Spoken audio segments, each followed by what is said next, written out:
Tudo bem? Uma videoaula rápida para a gente explicar uma parte importante do Karl Marx, né? Interpretação dialética, infraestrutura, superestrutura, relações de produção, relações sociais, e mais-valia, né? Temas importantes que caem muito nas provas, tá? Iniciando pela interpretação dialética, o Marx vai dizer que essa análise da história, né, é importante que a gente faça essa análise tendo em vista que a história está em constante movimento. Então, a história não está parada, a história não é vista como algo que foi, algo que passou, mas a história tem que ser vista e interpretada materialmente falando, né? Os acontecimentos estão constantemente reproduzindo consequências, fatos, e isso vão implicar em consequências diretas para a administração pública, para o comportamento social, para o nosso entendimento político, social, a maneira como as pessoas vão administrar a vida social e, consequentemente, a administração pública, política como um todo, né? Então, o Marx analisa essa história como movimento, analisa essa história transformando, acontecendo.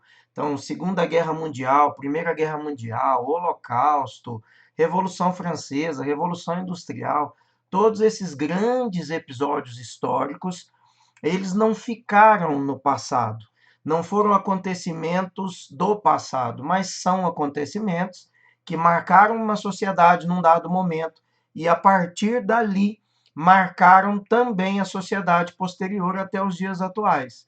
Então, quando se fala do materialismo histórico do Marx, é exatamente essa teoria que eu estou aqui explicando para vocês.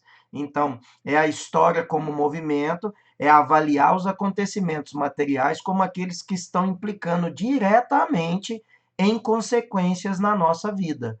Não é porque aconteceram no passado que não tiveram desdobramento, não tiveram importância, não é? O materialismo vai explicar para nós, vai revelar para nós que esses acontecimentos, ao longo do período histórico, desaguaram em consequências importantes para os dias atuais e só ocorreram naquele contexto, levando em conta uma interpretação social, política e econômica do momento.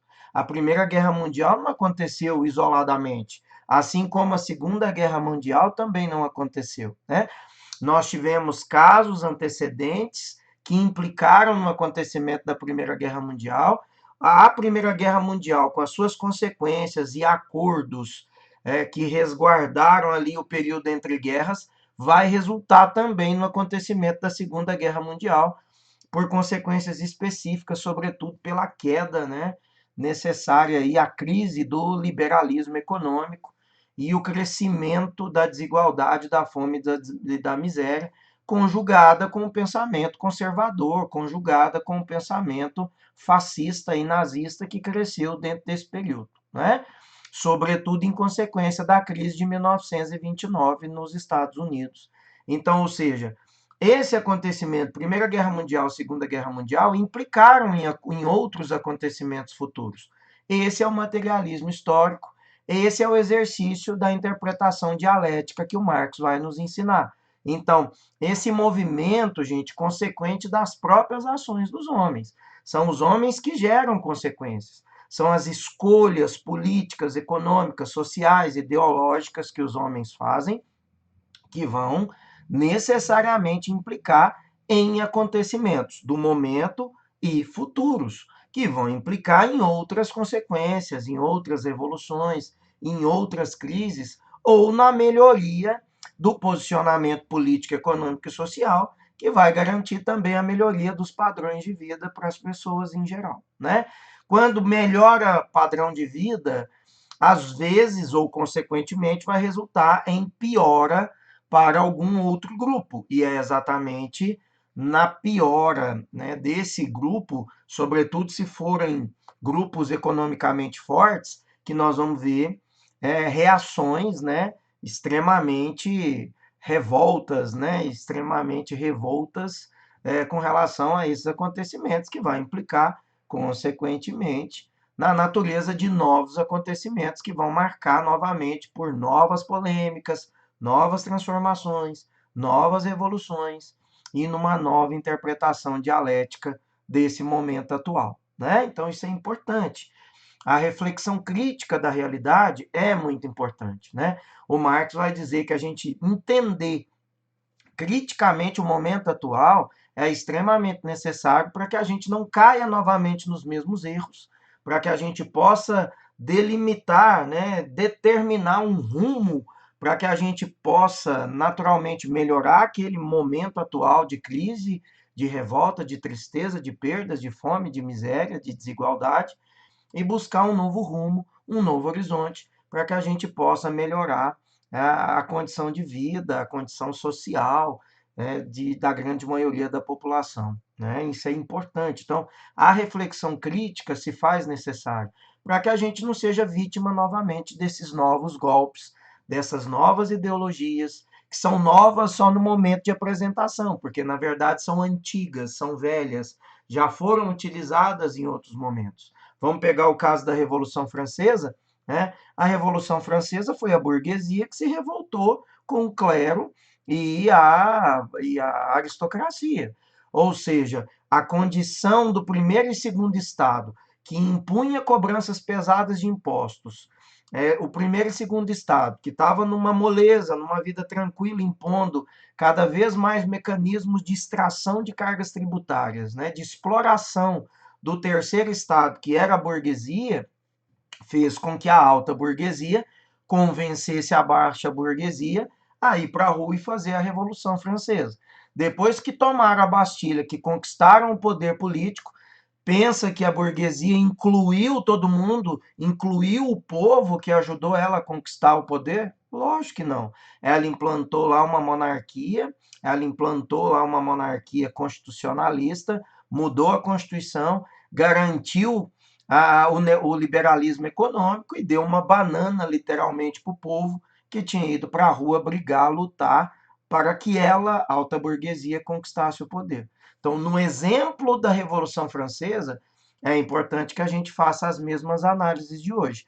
Também não tem gente indo para a rua, já não tivemos pessoas batendo panela e reivindicando e gritando em função de uma elite dominante? E quando esse grupo assume o poder, esse mesmo povo foi beneficiado? As leis aprovadas, advindas de novo governo, beneficiaram o povo? Beneficiaram classe média, aqueles que foram para a rua fazer revolução, ou beneficiaram grupos elitistas específicos? Ou garantiram direito para uma nata privilegiada economicamente e socialmente falando? Então, é nesse criticismo que o Marx quer ensinar para nós que a questão da dialética, a questão da crítica da realidade é importante para que nós não sejamos vítimas constantes de oportunismos, de ideologias, né? De acontecimentos passados que se repetem na história e a gente precisa ter o olho bem aberto, o senso crítico bem apurado, para que a gente não ocorra novamente nos mesmos equívocos e erros e paguemos caros demais por escolhas mal sucedidas, por escolhas mal feitas, por não ter observado as reais intenções daqueles grupos que se opõem a determinadas realidades sociais. Então, o papel central do pensamento, né, nessa apreensão do real, é através do senso crítico que a gente compreende a realidade. Né?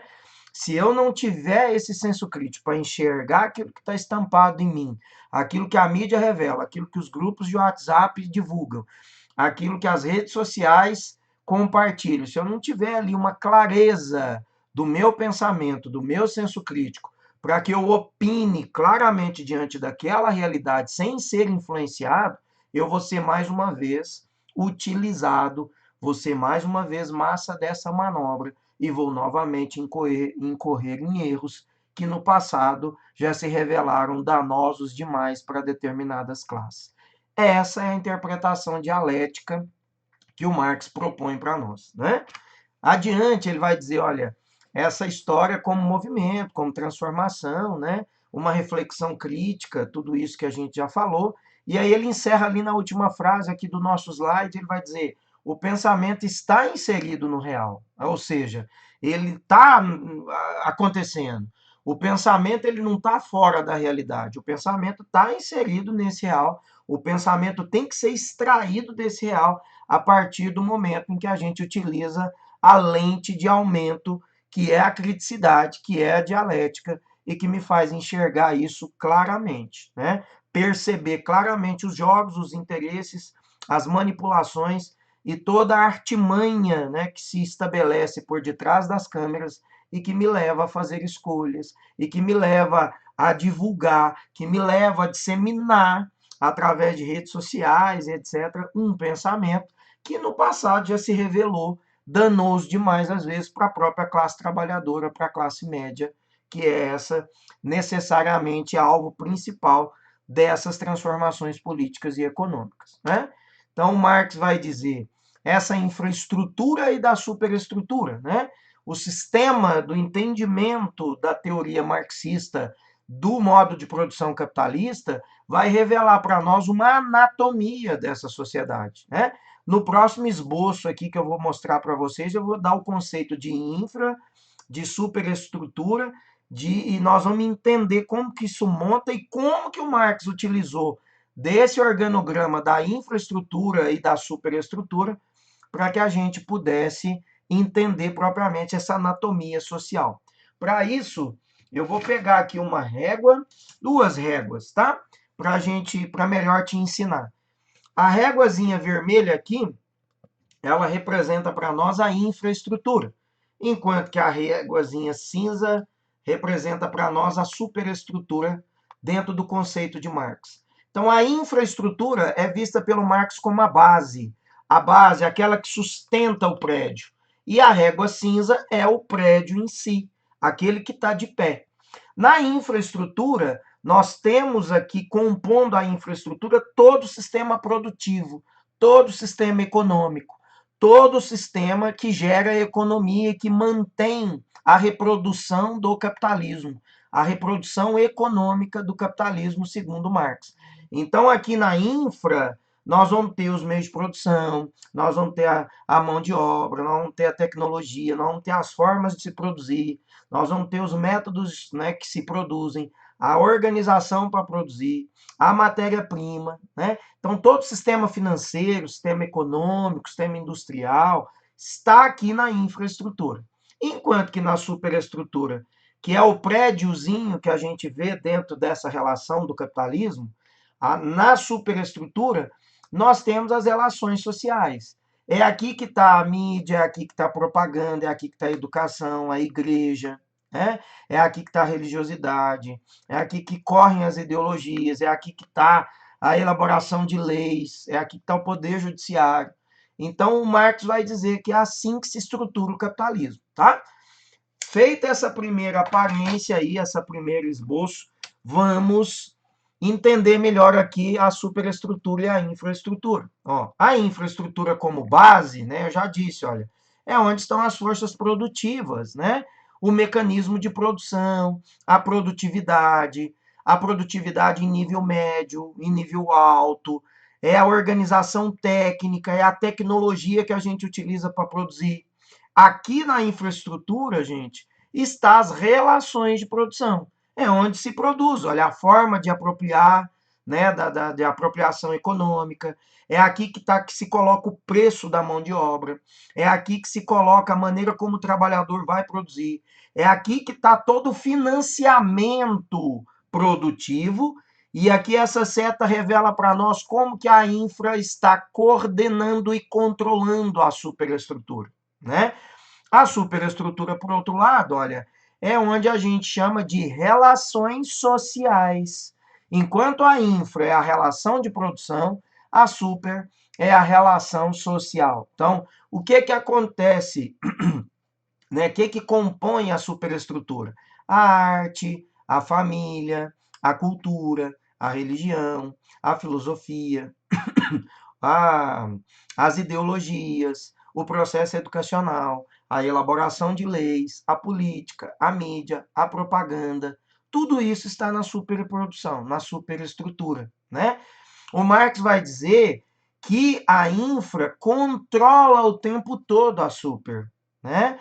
Então, aquilo que acontece na superestrutura, gente, é fruto do controle ditado pela infra, que é a questão econômica.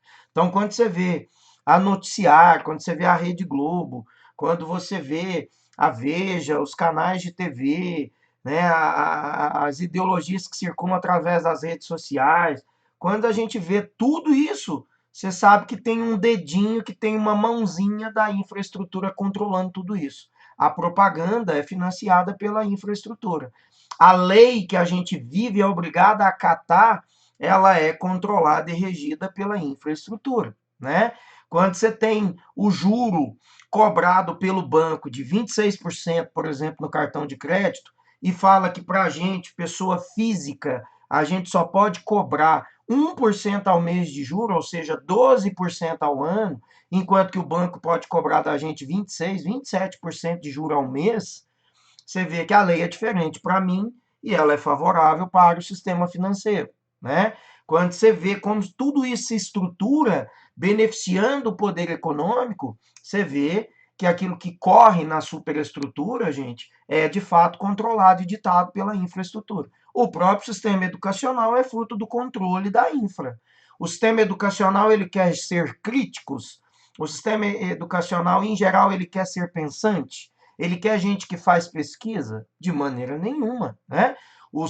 A infraestrutura, ela quer gente qualificada, mão de obra qualificada, tecnicamente perfeita, mas cumpridores de ordens. Ela quer mão de obra obediente, mão de obra que sabe produzir, que se organiza para produzir, que desenvolve a técnica, que utiliza dos recursos tecnológicos, da informática, etc., que produz pesquisa mas aquilo que atende à necessidade do sistema produtivo.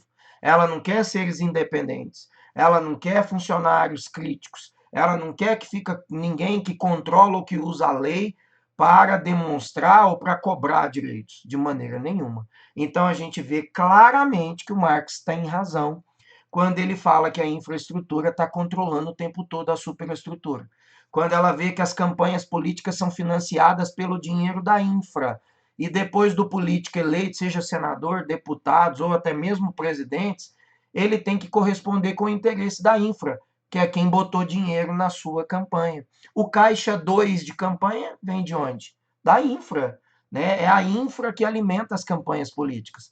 Depois que o candidato financiado pelo dinheiro dela é eleito, ele tem que corresponder com o financiamento da infra que patrocinou as suas campanhas. É por isso que, em geral, nós temos leis que beneficiam muito mais o setor produtivo e econômico do que propriamente o povo, que foi quem elegeu os políticos e colocou esses para nos representar lá no Senado, no Congresso em geral, certo? Então, olha, o Marx vai dizer que a superestrutura somente reproduz aquilo que a infra quer, enquanto que a infraestrutura está aqui, ó, da forma, né? Da forma para reproduzir, enquanto que aqui tem que se moldar. A superestrutura se molda, a superestrutura encaixa na forminha que foi padronizada e ditada pela infraestrutura, tá? Então, enquanto reger esse sistema, o capitalismo tem vida, o capitalismo impõe mecanismos, o capitalismo aprova leis como a de terceirização, a lei de reforma trabalhista, a lei da reforma da Previdência, porque todas essas leis vieram ajudar a classe média, baixa e a classe trabalhadora? Não.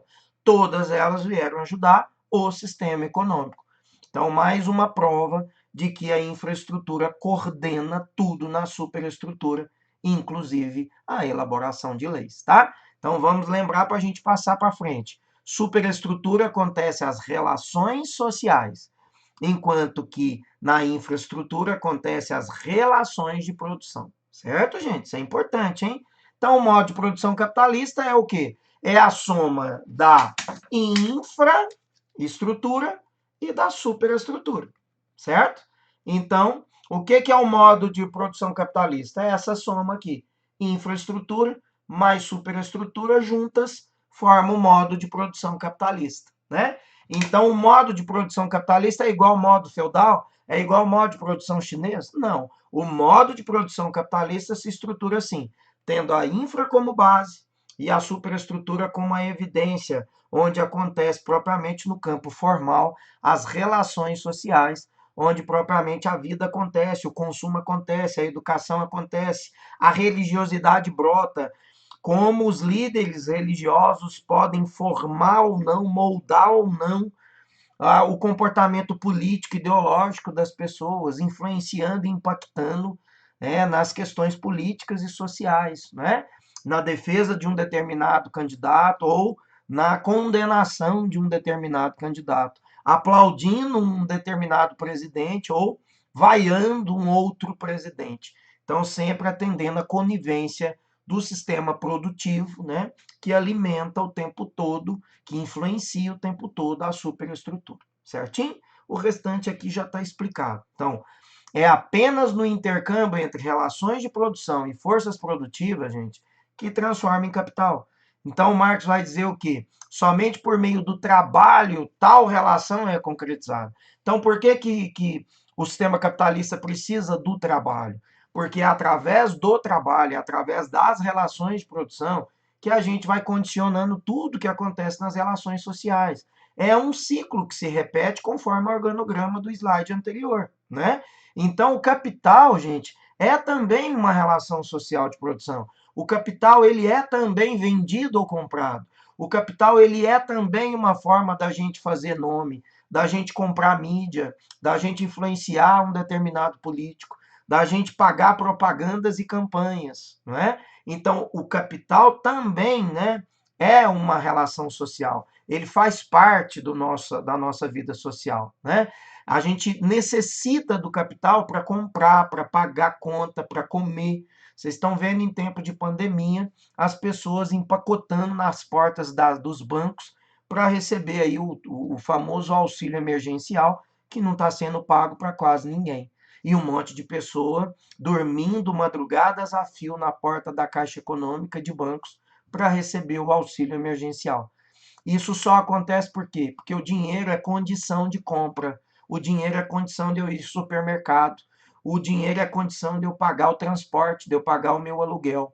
Por isso que as pessoas se subjugam tanto ao poder que o dinheiro tem, que o capital tem. E é por isso, gente, que o sistema produtivo, a infra, aproveita dessa necessidade do capital para ela poder dominar, para ela poder influenciar, para ela sujeitar o indivíduo a trabalhar, né, no momento de pandemia como que a gente está vivendo. Por quê? Porque todo mundo precisa do dinheiro para sobreviver, né? E aí as pessoas acabam tendo que correr risco, que passar por cima de direitos, que se sujeitar a perigos, que se sujeitar a explorações, para que ela possa pagar minimamente as suas contas e comer, né? Então, essa é a prova de que o capital é também uma relação social de produção, né? Uma relação social da relação da sociedade burguesa, né? A burguesia no sistema capitalista é aquela que detém o controle dos meios de produção. Então, ela acaba impondo tudo aquilo que é conveniente para ela, tudo aquilo que é importante para ela. Né? Então, ela impõe leis, ela impõe jornada de trabalho, ela impõe como a pessoa tem que produzir. A burguesia acaba elegendo políticos que vai atender de uma maneira ou outra os interesses dela.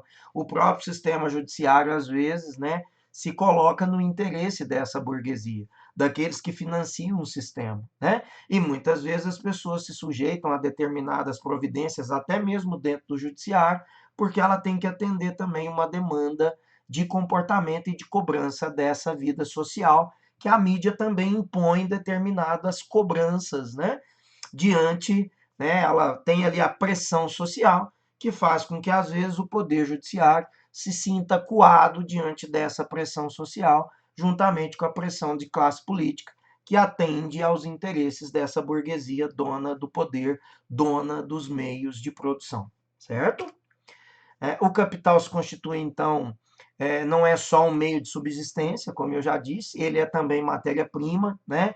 Ele forma o chamado valor de troca. O que é o valor de troca? É quando esse meu dinheiro, esse meu capital, gente, ele troca, ele é maneira de trocar. Às vezes eu não troco em dinheiro em espécie, mas eu troco em vantagens, eu troco em cargo, entende? Então, eu falo que voto com um determinado político no projeto X, em troca dele aprovar uma emenda que vai me beneficiar ali na frente. Né? Eu faço de uma maneira com a classe X, mas depois eu barganho o cargo para o meu parente, ou para o meu correligionário, ou para o meu amigo, ou para o meu apadrinhado ali no outro órgão. Né? Então, ou seja, essas relações, o dinheiro, né, ele forma o valor de troca. Não é só um valor econômico, gente. Ele troca cargo, ele troca vantagens, né? Ele troca votos, ele força um determinado candidato a receber dinheiro para ele fazer campanha e depois ele tem que se subordinar aos interesses daqueles patrocinadores, como eu já disse. E tudo isso, quem que perde? O povo como um todo, a classe média, que é aquela que é a principal alvo dos impactos e mudanças de leis, né, transformações políticas, e a classe trabalhadora, né, em geral, a classe trabalhadora é aquela que vai sofrer o impacto de mudanças de leis, né, de mudanças de regime, né, de medidas provisórias que são votadas, que entram em prática. Vocês estão vendo aí essa nova medida provisória 936, que autorizou até cortar, suspender contrato de trabalho por 4 meses sem salário durante o período da Covid, né, 19. Então, você vê como que os interesses, né, são colocados, econômicos, são colocados acima da própria vida humana, né, da sobrevivência do ser humano, em que o ser humano vale muito menos do que propriamente os lucros, as vantagens econômicas de um sistema, né, que ganha com lucro, com exploração e com benefícios. Né? E aí, alienação, Marx vai falar da alienação. Alienação, segundo ele, é quando o trabalhador, né, trocou dinheiro por salário, ele ficou alienado. Então, quando ele trocou dinheiro por salário, não, ele trocou mão de obra por salário. Enquanto ele era dono da oficina dele, ele fabricava o sapato e punha preço e vendia o sapato dele lá para a burguesia comercial. Esse artesão era dono do seu trabalho, era dono do seu tempo, era dono do preço da botina que ele fazia. A partir do momento que ele vendeu as máquinas e foi trabalhar para a burguesia, ele ficou na mão da burguesia. Agora é a burguesia que põe o preço no trabalho dele. Agora é a burguesia que determina quantas horas ele vai trabalhar. Agora é a burguesia que determina como ela quer que ele produza a botina. E agora é ele que sujeita a viver, a trabalhar ganhando o salário e com todas as dificuldades que o sistema capitalista vai oferecer para aqueles que vivem de salário, para aqueles que vivem de salário mínimo, para aqueles que são propriamente a classe operária, né? Então, a alienação é exatamente essa condição em primeiro lugar por Marx. Em segundo lugar, ele vai dizer que alienação vem do latim alienare, pertencer a outro, quando o outro governa a sua vida, quando o outro escolhe por você, quando o outro coloca, né, pensamentos para você, quando o outro te convence que a verdade dele é absoluta, quando o outro te manipula, quando o outro te põe a votar, quando o outro te torna escravo de um sistema que reproduz exploração, como a gente vê via de regra no sistema capitalista. E aí o Marx vai dizer, ó, o dinheiro é valor universal autoconstituído de todas as coisas. Ele despojou o mundo inteiro.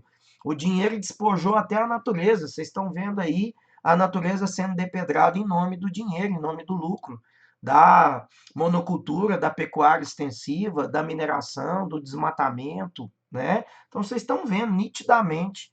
Então, quer dizer, o dinheiro, gente, é a essência alienada desse trabalho e dessa vida do homem. E vai continuar sendo assim enquanto o ser humano continuar idolatrando dinheiro, enquanto o ser humano continuar colocando dinheiro, recurso econômico, mais importante do que a sua vida, mais importante do que as relações sociais, mais importante do que a força da comunidade, né? Força da população, da classe trabalhadora, dos operários, lutando por melhores condições de vida e de direito para que essa sociedade se torne mais digna e mais humana. Né? Essa é a essência da Revolução do Operário, que mais tarde o Marx vai escrever junto com Frederick Engels lá no livro Manifesto do Partido Comunista. Tá? E aí o fetiche da mercadoria, para a gente acabar, o Marx vai dizer que a mercadoria, o fetiche da mercadoria, né? A mercadoria ela é apresentada para nós como se tivesse vida própria, ela oculta a relação social, né, entre os trabalhos individuais e os produtores, né, do trabalho total. A mercadoria, ela desenvolve um fetiche, gente, em que a gente passa a atribuir a ela muito mais valor do que a mão de obra. O operário endeusa a mercadoria, mas ele não entende que aquela mercadoria só tem aquela importância porque ele, operário, a produziu. Porque ela passou pelas mãos dele, operário, né? Então, do mesmo jeito que nós, consumidores, idolatramos a mercadoria, compramos o iPhone, né, compramos o celular, compramos o Android, compramos o carro, a roupa de marca, endeusamos o produto, da mesma forma, a mercadoria exerce essa mesma alienação diante da classe operária, que também se subjuga, que também se coloca muito inferior diante da mercadoria que ele produz, né? Então, o que que o Marx vai dizer? Olha, através dessa dissimulação, os produtos do trabalho se tornam mercadoria, né? Com características perceptíveis e imperceptíveis aos sentidos. Então, o ser humano não dá conta de, nem sempre ele percebe que aquela mercadoria tem importância por conta dele, operário. E ele também não tem noção de que se ele parar, de que ele se unir com outros trabalhadores, ele poderia conseguir sim melhores condições de vida e melhores condições de trabalho. Mas por que que ele não faz? Porque ele também está tão alienado quanto a grande maioria dos consumidores. O trabalhador se perdeu diante dessa relação de produção, né? Ele é mais um, ele é coisificado, porque ele alimenta, ele dá vida à mercadoria e ele tira a sua própria humanidade do sistema produtivo, né? Então, por que que o Marx usa o termo fetichização da mercadoria? Porque ele está dizendo que a gente nutre pela mercadoria um fetiche, um sonho, uma fantasia, um desejo, e é ela que passa a nos governar. Nós, consumidores, que achamos que não vivemos sem a mercadoria, e nós, operários, que subjugamos diante da mercadoria, acreditando que sejamos nós, operários, que precisamos dela, mercadoria, e não o contrário. Quem, na verdade, precisa da mão de obra é a mercadoria. É a mercadoria que precisa do trabalhador. Mas o trabalhador está convencido pela propaganda, pela estrutura do sistema capitalista, que é ele operário que precisa da mercadoria para sobreviver. É ele operário que precisa daquilo que ele produz. E é por isso que ele vai ficando cada vez mais alienado. É por isso que ele vai perdendo cada vez mais direito. E é por isso que todo processo, né, quando a gente tem processos em que tem piora, tem pandemia, tem perdas, que há uma perda, que há ali um momento de instabilidade social, econômica, de saúde, os grandes aproveitam desse momento para tirar ainda mais direito dos trabalhadores, né? Como a gente está vendo agora, com mecanismos e leis aí que estão aproveitando esse momento para tirar ainda mais direito dessa classe operária, do mais idoso, do jovem que está entrando no mercado de trabalho e etc e tal. Tá bom, gente? Olha, eu espero que essa videoaula aí tenha te ajudado a perceber pelo menos esses principais conceitos, da teoria do Marx. E numa próxima aula a gente continua falando a esse respeito e enfatizando os principais temas do Karl Marx, tá? Um beijo, um abraço, tudo de bom, até a próxima.